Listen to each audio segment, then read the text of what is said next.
I am Jeff Duden, and we are on the home front. Currently, thank you, listeners, number 48 in entrepreneurship on Apple Podcasts in a matter of 3 months. And as always, this podcast is brought to you by Homefront Brands, simply building the world's most responsible franchise platform, encouraging entrepreneurs to take action, transform their lives, impact communities, and enhance the lives of those they care the most about, all the while delivering enterprise-level solutions to local business owners out there on the home front. If this sounds like you, check us out at homefrontbrands.com today and start your next chapter of greatness, building your dynasty on the home front. I will be here looking for you. And today, I am excited to have one of my business heroes on with us today, Mr. Verne Harnish. Welcome. Jeff, hey, it's good to see you again. Verne Harnish is the founder of the world-renowned Entrepreneurs Organization with over 17,000 members worldwide, and has chaired for 15 years EO's premier CEO program held at MIT, a program in which he still teaches today. Birthing the Giants, we could talk about that. Founder and CEO of Scaling Up, a global executive education and coaching company with over 240 partners on 6 continents. Verne has spent the last 4 decades helping companies scale up. He's the author of the best-selling Mastering the Rockefeller Habits, authored The Greatest Business Decisions of All Time, for which Jim Collins wrote the foreword, and wrote Scaling Up, Rockefeller Habits 2.0, which has been translated into 26 languages and has won 8 major international book awards, including the prestigious International Book Award for Best General Business Book. His latest book, Scaling Up Compensation, rocketed to the #1 spot on HR-related books on Amazon. Verne serves on several boards, including the vice chair of the Riordan Clinic, co-founder and chair of Geoversity, and board member of the social venture $1 Million Women. A private investor in many scale-ups, Verne enjoys piano, tennis, and magic as a card-carrying member of the International Brotherhood of Magicians. Welcome, Verne. Jeff, it's good to be on. And hey, first of all, thank you for all that you're doing for entrepreneurs out there in the marketplace. I mean, they are the unsung heroes driving, the innovation and the jobs and what makes economies interesting. So thank you. Absolutely. The wealth gap is something that we care very much about, and Yeah. creating entrepreneurship on Main Street USA and helping families create stability and freedom in their lives and create generational wealth is what Homefront Brands is all about. We get up every day thinking about it. It's our purpose, and we're serious. So yeah, I appreciate that very much, and excited to impart your wisdom on our listeners today. If you don't mind, just real quickly, I know, first of all, I do have a Wichita State Shocker story, but if you don't mind telling me a little bit about your, kind of where you grew up and, how you got to school and all of that. Yeah. Well, the short of it is born and raised in Colorado. I'm back in Boulder. The Niwot curse has brought me back for the 4th time. Grew up around entrepreneurship. My grandparents were entrepreneurs. My dad, Jeff, was a rocket engineer on the Titan program, and he and his 3 buddies. We know a team that launches together versus the solopreneur tends to scale further faster. So he and 3 of his friends launched a company called Higher Electronics. And Jeff, it was a rocket of a company. I got to ride along when I was starting at 5, and he'd bring me to the meetings. He'd sit me at the bar watching all the details going on.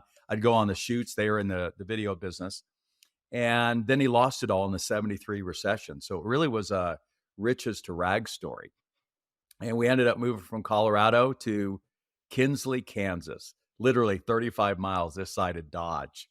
And I thought I'd died and gone to hell, honestly. And but he and I started in business after becoming janitors, and we became Sears service repair contractors for the local catalog store that was there in Kinsley, Marvin Ryan.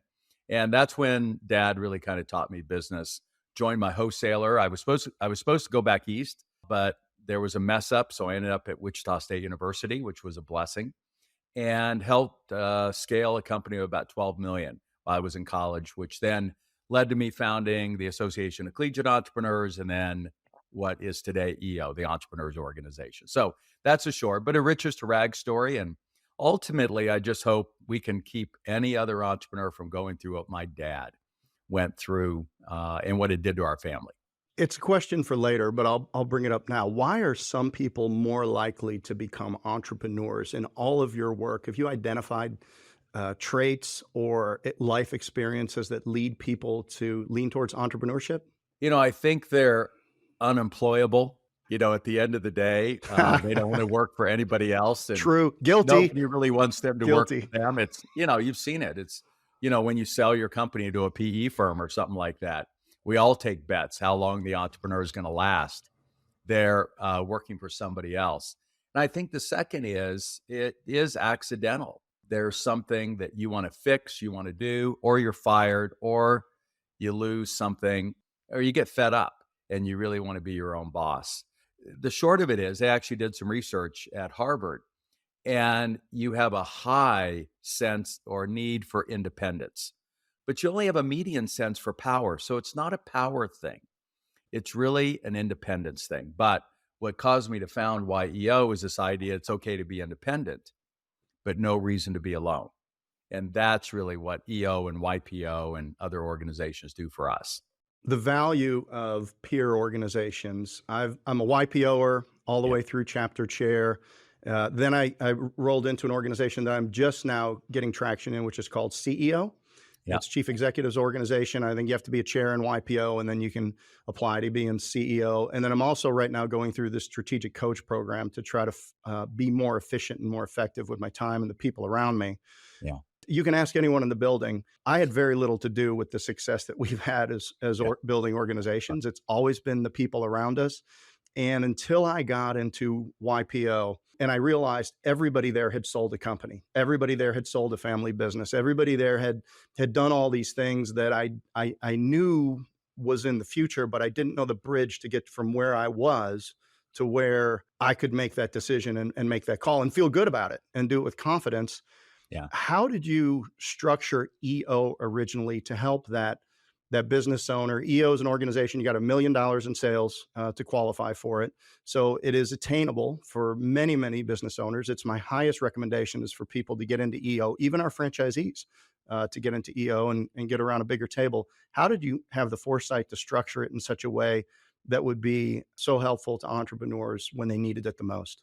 Yeah. Well, as you know, Jeff, good artists borrow, great artists steal. And so YEO was just YPO for pure entrepreneurs.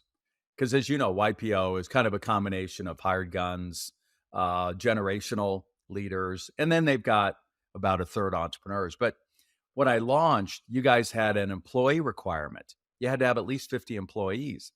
And when I went to go meet the founder of YPO, Ray Hickok, to kind of seek his endorsement to support me launching YEO, I said, look, there needs to be an organization for this group of entrepreneurs that really don't want people.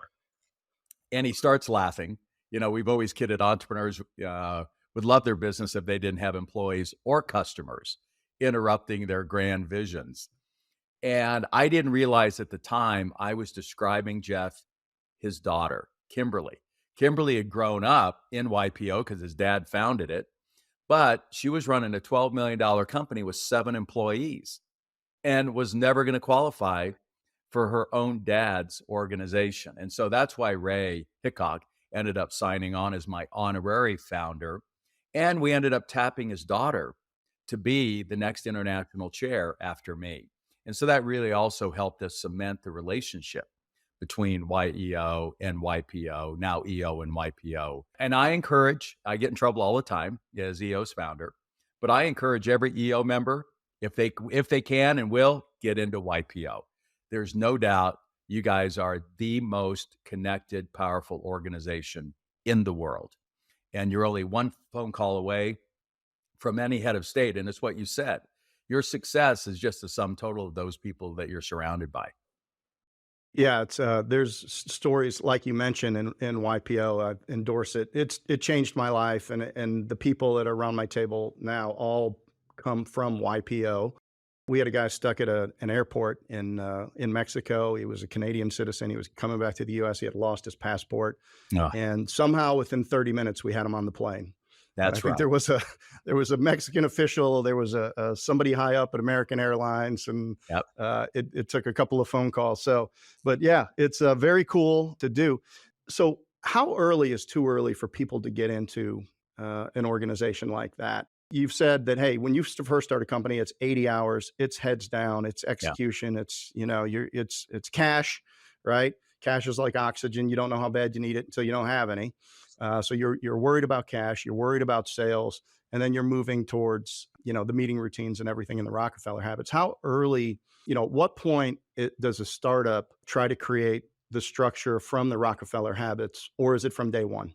Day one. And by the way, you didn't ask me to say this, but I share with a lot of student organizations. They invite me in to speak as the founder of ACE. And I'm always suggesting I'd rather buy than build.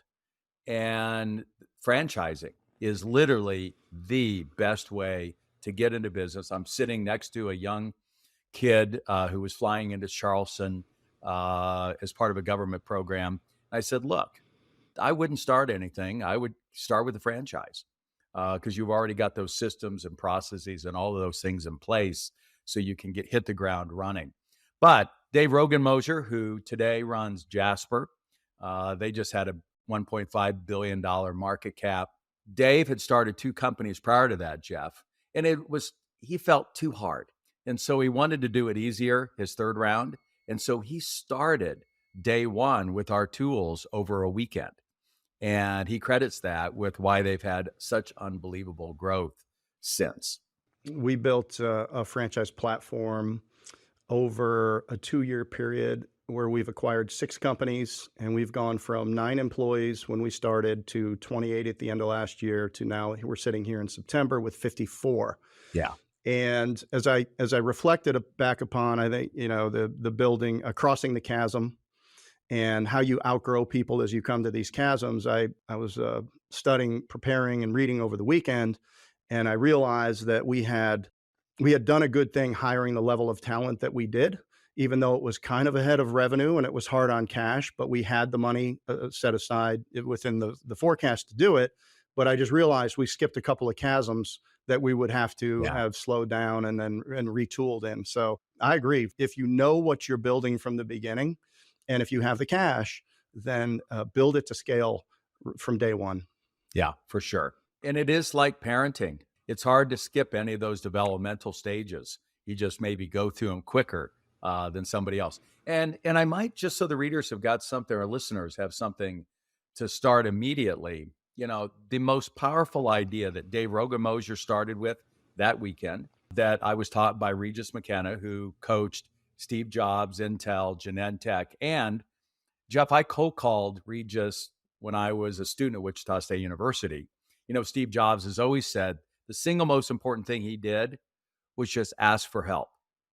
Yeah, he was 12 when he called. I always forget whether it was Hewlett or Packard, but he called him up and said, when you could look people up in the phone book, said, I need some parts for something I'm working on. And, the co-founder of Hewlett Packard was so impressed that he then brought the 13-year-old Steve Jobs on as an intern. And it really allowed Steve to see what a large company was like and how to scale it.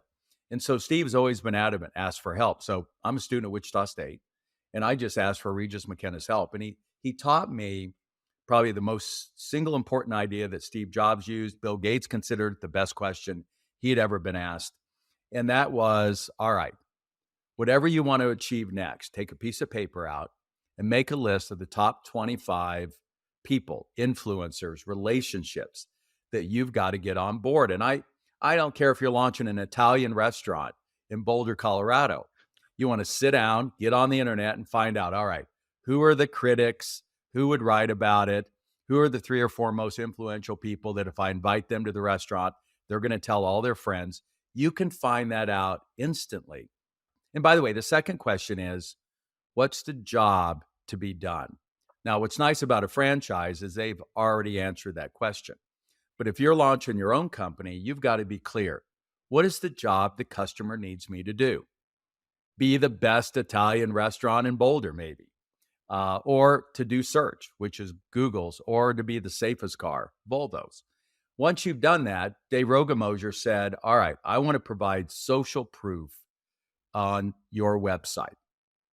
And so he made a list of the top 50 people in that kind of social media space. And Jeff, he didn't know one of them. I didn't know anyone on the 25 list that I made that Regis McKenna's team had me make. But then Dave found one person who knew a majority of those 50. He gave him 1% equity, which was, worth nothing back when you were a startup. Today at 1.5 billion, that was a pretty good deal. And that one guy got Dave to 48 of the 50 within 2 months. By the way, we're talking about pre-product. And Dave was sharing how all his friends were texting him, Dave, everybody in the industry is talking about you. And that's the key. If you want the best Italian restaurant in Boulder, you got to get all the right people talking about you, saying, hey, check out this new Italian restaurant in Boulder. So whether you're launching something that's going to be worth $1.5 billion or the best Italian restaurant, it starts with making that list, which is what Steve Jobs did, Jeff. When he wanted to launch iTunes, he made a list of the top 25, starting with Sam Bronfman at the top. He did not know one of them. They wouldn't even return his phone call. But he found his buddy at the Eagles, the drummer for the Eagles, Don Henley, and he invited Don over to his place. And he said, all right, can you help me get to these folks on the list? And Don got him to the first. And 24 months later, Steve was the king of music distribution. That's how it's done. And that's why EO and YPO are so powerful, because they just make it easier to get to anybody on your list. In scaling up, you really emphasize marketing. And I've heard you refer to this top 25 list as marketing. It's really the first step in launching a company is just sitting a beat, taking a moment, and figuring out who you need to help you. How has marketing changed? And for the people that you coach and the people that you counsel, what are some of the strategies today that people are employing in marketing that maybe they weren't 5 years ago? Yeah. Well, first of all, you're right. All the functions matter inside of a company, but without marketing, it's hard to scale. And I want to be real simple in defining marketing's job. Marketing's job is to attract new relationships to the company. So it's not just attracting new clients, it's attracting talent, it's attracting advisors, it's attracting influencers, it's attracting investment, and ultimately it's attracting attention. Because that's what you want, is you want attention out there in the marketplace. And the first thing that Regis McKenna said I had to do, and it was his first advice to Steve Jobs, is you have to have a separate marketing meeting separate from sales every week. And I remember he put his finger up like this, 1 hour. Steve, by the way, when he came back to Apple, the only function he chaired was marketing, and it was a 3-hour meeting every Wednesday afternoon. So my marketing meeting now this is the 40th anniversary of me meeting Regis McKenna, has been 10 a.m. Eastern time every Monday for 40 years. And the first thing is working on the influencer list. And then the second is the standard 4 Ps of marketing: product, price, place, and promotion. But the good news is it's been updated to the 4 Es of marketing, which is what Ogilvy, the great ad agency, said is really the modern version. So if there's anything that's changed, we're really focused on the 4 Es versus the 4 Ps. And we can walk through those, but that's been one of the big innovations. Are those be engagement? Well, the first is what's replaced product is experience. Okay. What's the whole experience? And that was the thing that Steve Jobs jumped onto. I mean, even his box is a great experience. Reason he launched iTunes is he thought that the customer was really having a bad experience ripping off artists of their music through Napster. And he said, I need to fix that for both the artist and the consumer. He only launched retail stores because he thought the buying experience was terrible. We even emphasize, if you want to get paid faster, a lot of you that sell B2B, there's payable clerks that are sitting on your cash. If your invoice is easier, a better experience to pay, if you just put a happy face on it and put the person's name that is the payables clerk and put a thank you for paying. Look, it's humans at the end of the day that are making this final decision of when you get paid. Make that a great experience. So that's the first. And we can do the other 3, but take a look at that Ogilvy's 4 Es of marketing. So for first-time entrepreneurs, they've been in corporate America for 15 years, 20 Yeah. years, and they've decided they want to make money for themselves. They want some financial freedom. What advice, just right off the cuff, would you have for these people? If they got in front of you and you agreed to mentor them for 30 minutes, what would you tell them? Yeah. Well, the good news, usually executives coming out of large companies, is they already have a sense of discipline. And that is ultimately what you need to scale any business or franchise, as you know, is to have the discipline to follow the system.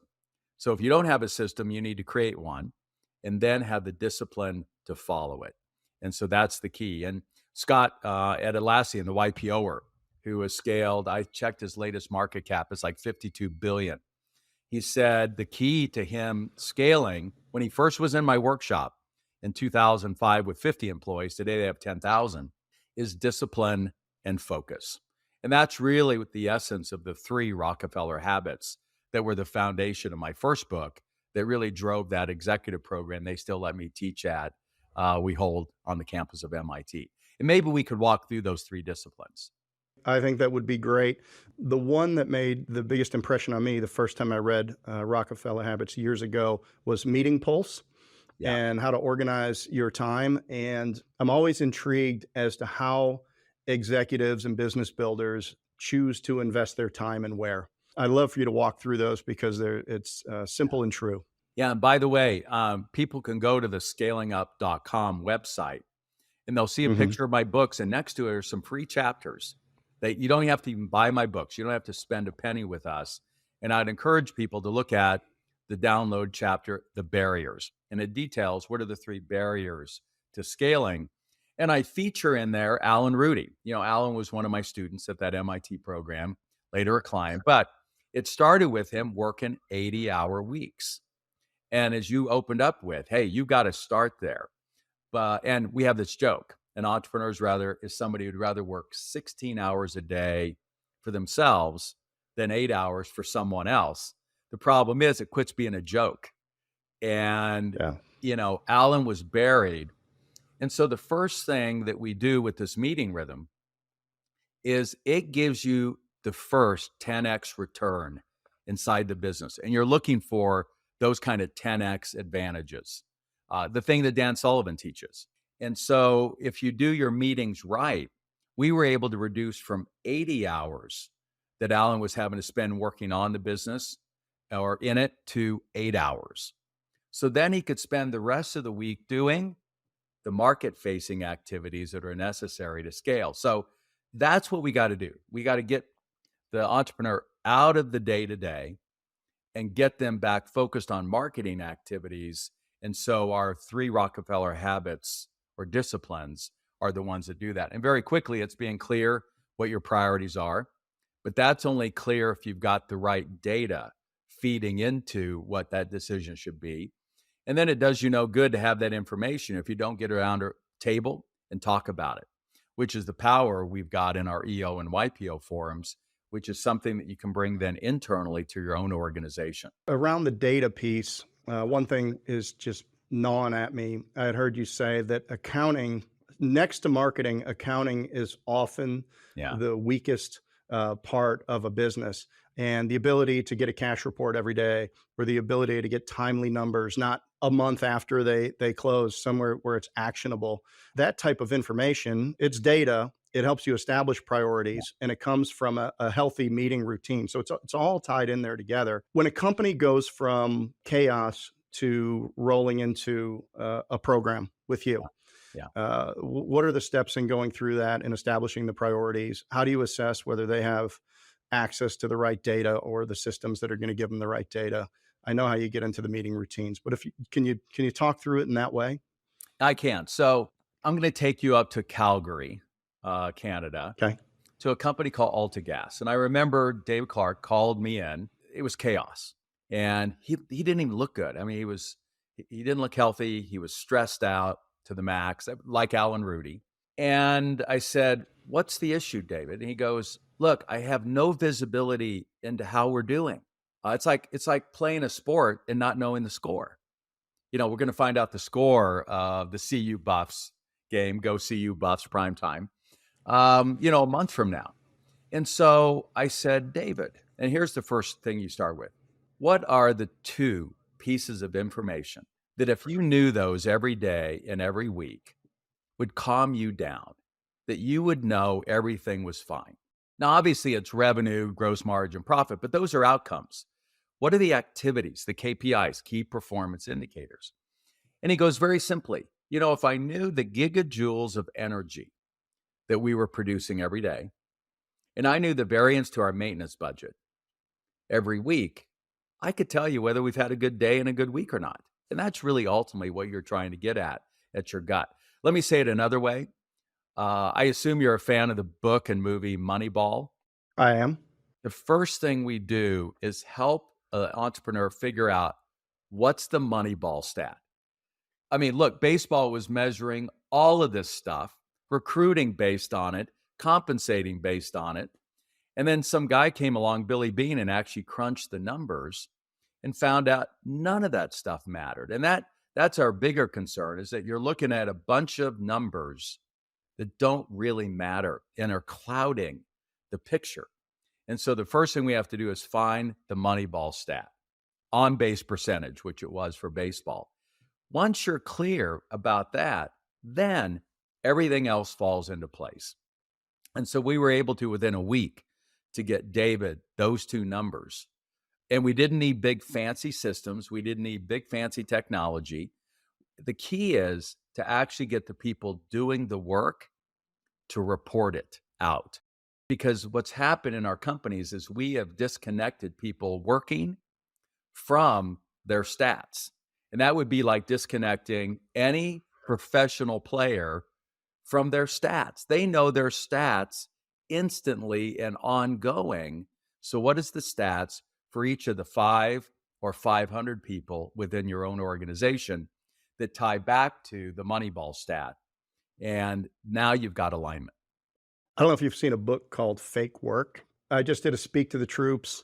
When you go from 9 people to 54 people over the course of a year, there's fake work going on everywhere. And it's not, and people are killing themselves to do it because, the strategy of the company has evolved.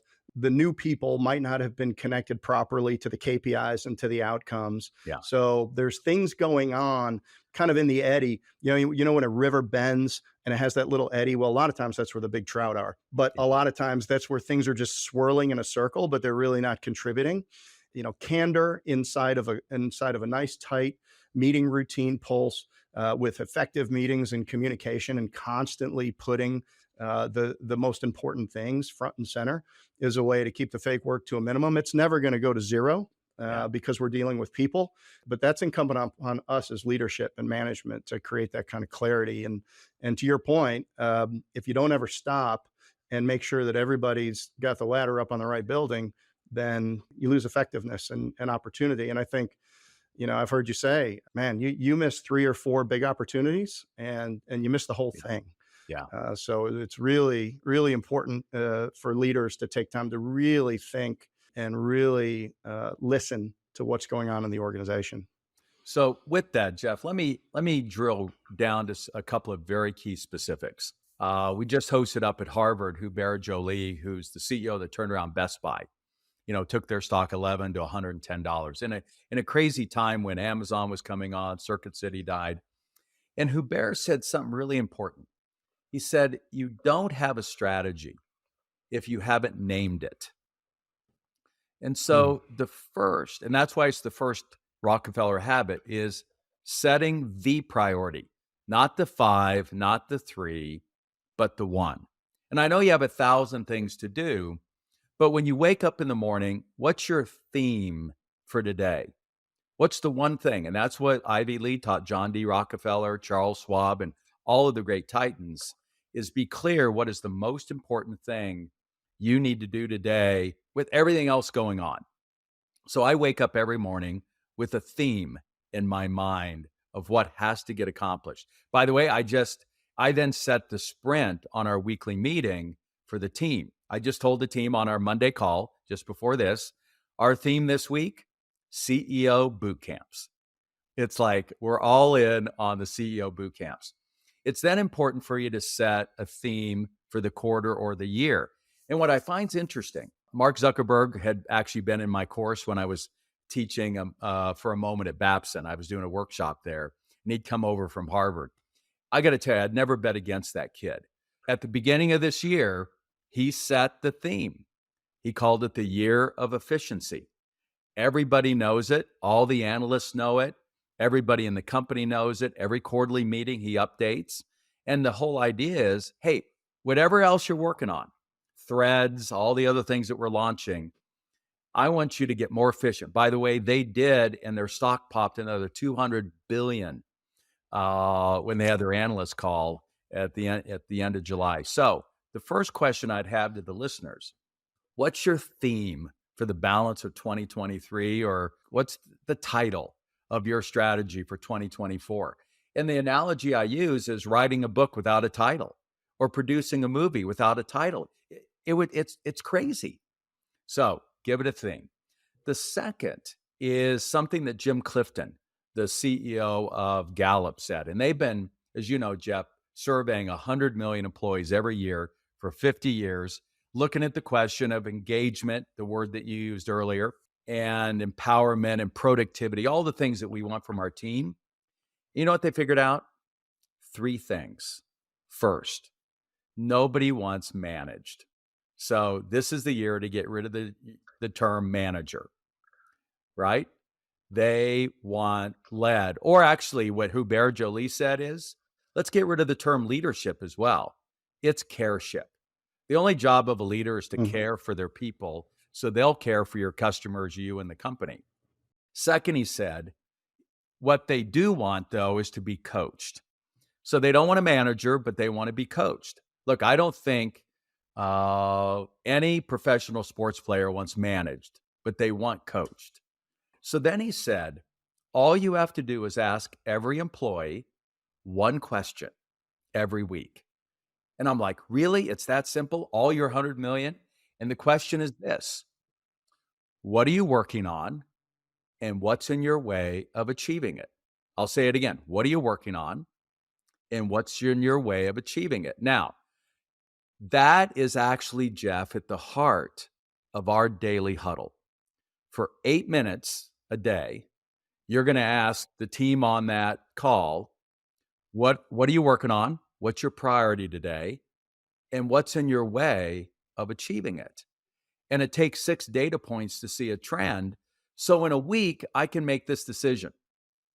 Is that person working on, is Gene, is Donna, talking about people in my team that was on my call, Cameron, are they working on the right thing? If not, it's particularly focused on CEO Bootcamp this week. And then what's in their way of achieving it? That's my job, to get those constraints, or their job too, to get those constraints out of our way. So in some sense, without knowing the research, we had intuited that our 3 questions that you ask every employee every day on a daily: what's up? What's your priority? What's your KPI? What's your Moneyball stat? Do you know your stats? And what's your stuck, or what's in the way of you achieving it, is the single most important question that Jim Clifton's team has found leads then to the coachable moments. And then he found one other interesting thing, Jeff. He said, nobody believes us, but the research is clear. You really want engaged, productive, excited employees? Make sure each one of them has a best friend at work. And John Ratliff, who we were talking about, John's 550 call center reps were brothers, sisters, sister-in-laws, friends. He wanted it, which the key is, the best source of new talent is referrals from your existing people. Now, you got to have a good interview process to make sure you're bringing in quality. Quality begets quality, but it's about friendship. So I'll mention one last thing.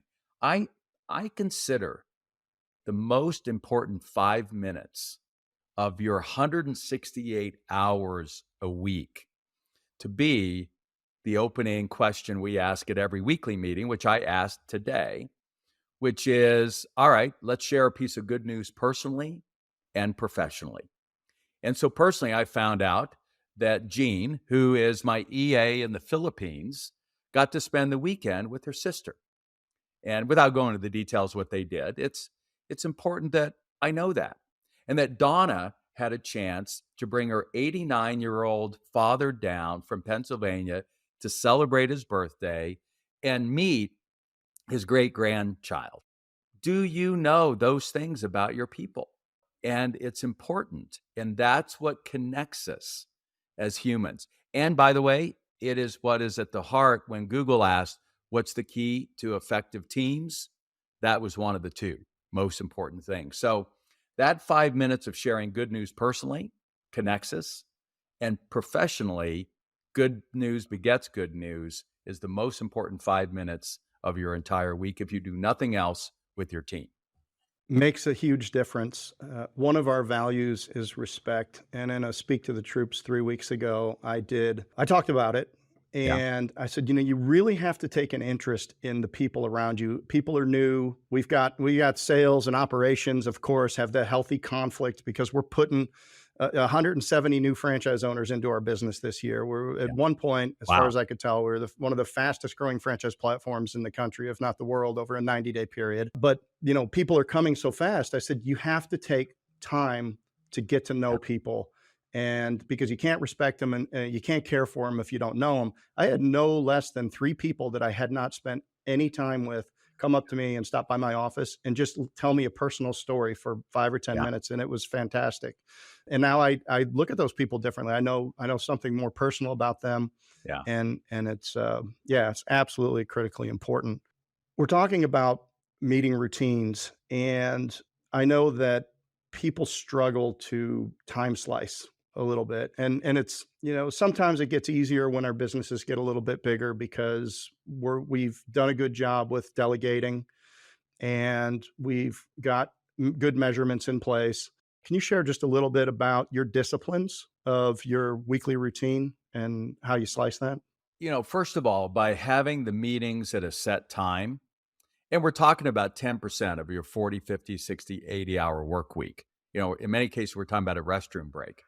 By having it at a fixed time, I don't have to spend a lot of time trying to track people down. I've got 3 companies, and so our council meeting is our 3 CEOs, our president, and myself. So the 5 of us. What's nice is something came up on our HubSpot account, and Kevin and I knew we were going to be on a call this morning. It wasn't urgent that it got decided today or tomorrow or the next day, but we didn't have to track each other down. We didn't have to try to share 27 emails to try to solve that problem. A 3-minute conversation replaced 30 minutes of emailing and setting up another meeting. So first, it's a beautiful placeholder. And because, by the way, I know weekly, I have the CEOs of my companies on a call. We've got a company that wants to do a strategic partnership with us. What do? I invite them to that meeting. So I don't have to try to coordinate 5 other people's schedules. I just say, hey, you want to do a strategic partnership with us? Here's the time when we're all together every week. Call in then. So first of all, it's an absolute time saver. When it comes to the daily, I'll tell you a quick story back with John Ratliff. So John exited his company Apple Tree, and he decided to want to remodel this famous bank that's in Westchester, PA, to make it kind of a workspace for CEOs, for entrepreneurs. Has anyone done a construction project that's listening to this, or even a remodel, or I'm just getting my deck refinished, all right, out here, the new place I just bought? These things quickly go off the rails, over budget, over time. John is more than twice over budget. It's 5 months late. He's ready to sue, take to court the owner of the building who's also leading the renovation. And then it dawned on him on one of our council calls, wait a second, I wouldn't have thought to run Apple Tree without every employee in some kind of a daily. Why am I doing that with this project? And you think it's hard to get your own employees to do it. Hey, at least they're your people. He calls the owner of the building and said, look, we're either going to court, or for 8 minutes at 7:58 every morning for 8 minutes, I want you, my team, and every sub that's going to be working, the plumber, the electrician, whatever, on that job. I want to be on a call for 8 minutes. By the way, the guy wanted to kill him.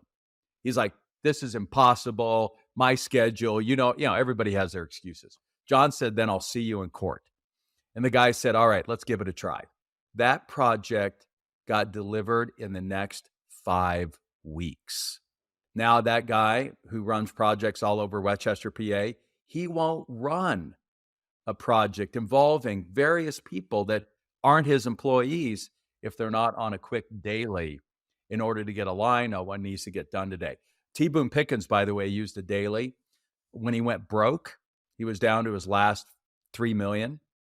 After being worth 300 million, he used a daily to turn that back into 4 billion in 72 months. The first thing Nate and the boys did at Airbnb when they lost $1 billion worth of bookings on that March 13th, went into a daily 7 days a week, not just 5. And the first thing Steve Jobs did when he came back to save Apple was set up a daily with the 4 people he said are going to be key to turning around Apple. So I only bring up those other guys because, look, they're still doing it, billion-dollar companies, and they're busy. They wouldn't do it if this wasn't vital to being able to, if you want to move faster, you pulse faster. So I hope I've made the case, if nothing else, the power of doing an 8-minute daily. It's all detailed in Mastering the Rockefeller Habits. So anyway, Jeff, thanks for asking. I've heard you talk about the importance of building a studio. So you have somewhere to go out of the office to get away and just to get your think time in. You bet. And I know that in Strategic Coach, they have buffer days, we've got focus days, and we've got free days. Yeah. And when I first started the program, I'm like, a free day, really, where I don't pick up my phone or look at an email? How does that Yeah. possibly work? Yeah. But as they continue to beat me over the head with the manuals, I'm starting to see how this can actually work. Do you schedule your days in any particular way where you've got a certain set of meetings on the same day each week, and then other days where you do other activities?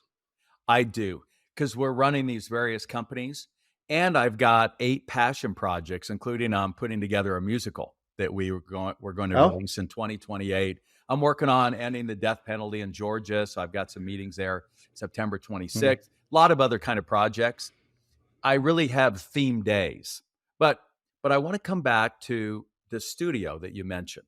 There's a term running around called visionary that I hope nobody ever goes to their team and tells them they're the visionary. I think that's either a little creepy or I think it's egotistical. All right. Even Steve Jobs resisted being called a visionary. All right. Maybe they just don't want to. They just don't want to do the work. Yeah. They're Yeah. like, I'm doing this. You do the work. Yeah, but even the term is like, I'm a visionary. That is just all right.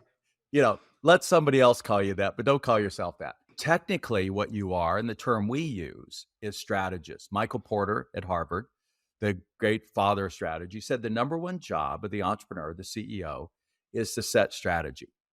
And by the way, marketing strategy, pricing strategy, compensation strategy, you own strategy. Hubert Joly said the number one job of a CEO is strategy. You're the strategist.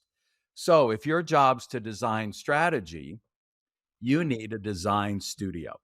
And that's what you've heard me talk about. And it comes back to that idea, which is where do your best ideas come to you? I'll tell you one thing. No one's ever said the office. You need this second place, this other place that you can go hide out. So John D. Rockefeller designed the most beautiful home office overlooking the Hudson Valley. If you ever have a chance to tour it, it is inspiring.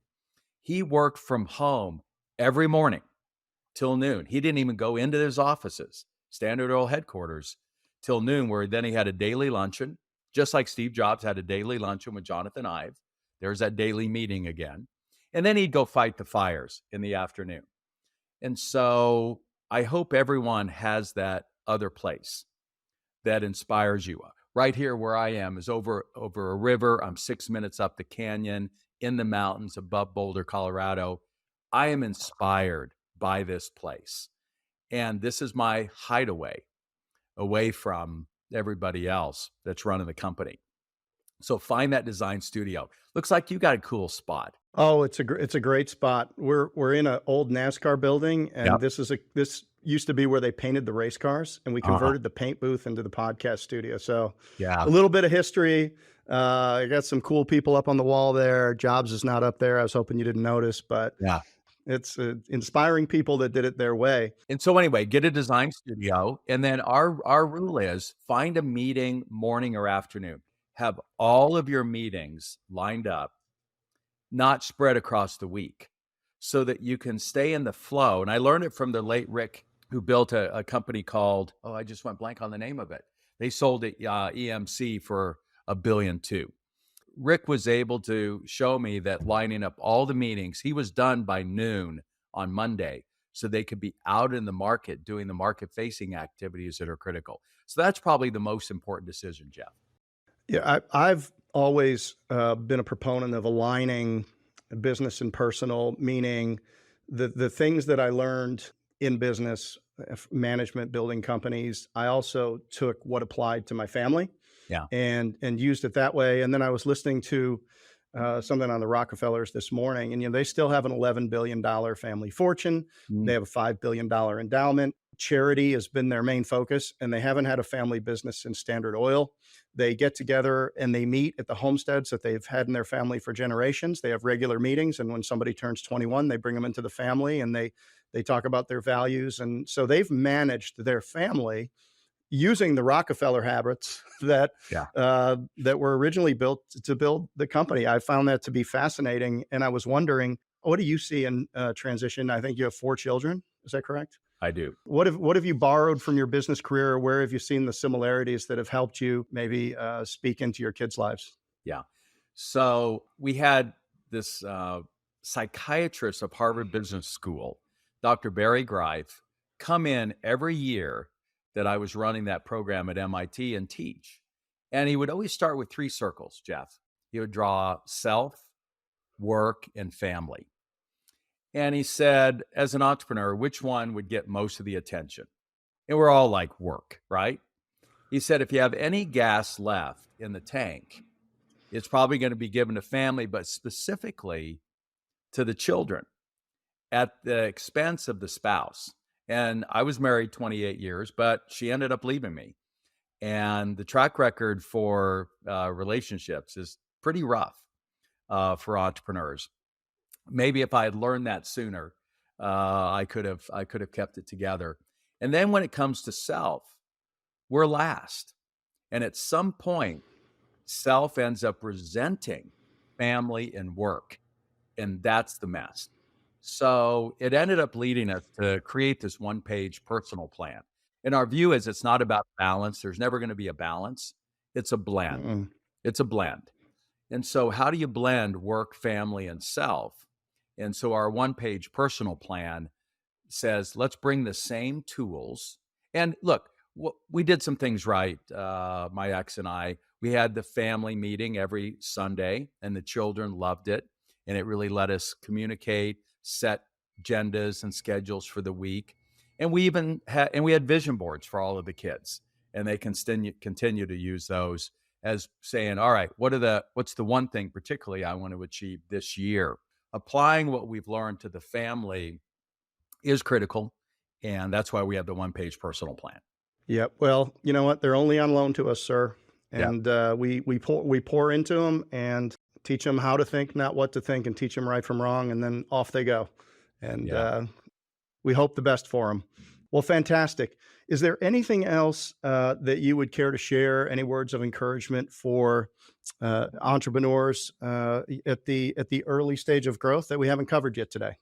Ask for help. Ask for help. Yeah. And people love to help and they want to, but you have to be willing to ask first.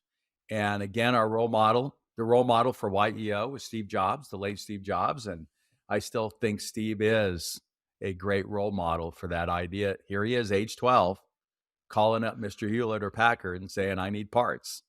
That's the kind of guts that he exhibited through the entire part of his life, all the way up until the end. Fantastic. Well, Verne, I really appreciate this. This has been an incredible honor and a pleasure to have you on here today. So much gold in this for everybody out there. And I look forward to catching you at one of your events soon. I will be there. Just got to pick which one, if you'll have me. Of course. And it's great. So thank you so much for being on with us today. You bet. Jeff, thank you so much. And again, for all you're doing for entrepreneurs. Absolutely. How can people reach out to you? You know, one of the things we teach is own a word or two. So we even changed the name of our company. All you have to remember is scalingup.com. So go to scalingup.com. My email is vern@scalingup.com. And we have also a site called scaleups.com that have a couple hundred case studies of companies using these tools, from startups to billion-dollar firms. Outstanding. We will go there, and thank you again for investing the time with us today. I am Jeff Duden, and we have been on the Homefront with Verne Harnish. We are simply building at Homefront Brands, the world's most responsible franchise platform, delivering enterprise-level solutions to local business owners out there on the Homefront where it counts. So if this does sound like you today, check us out at homefrontbrands.com and start your next chapter of greatness on the Homefront. We will be looking for you right here. Thanks.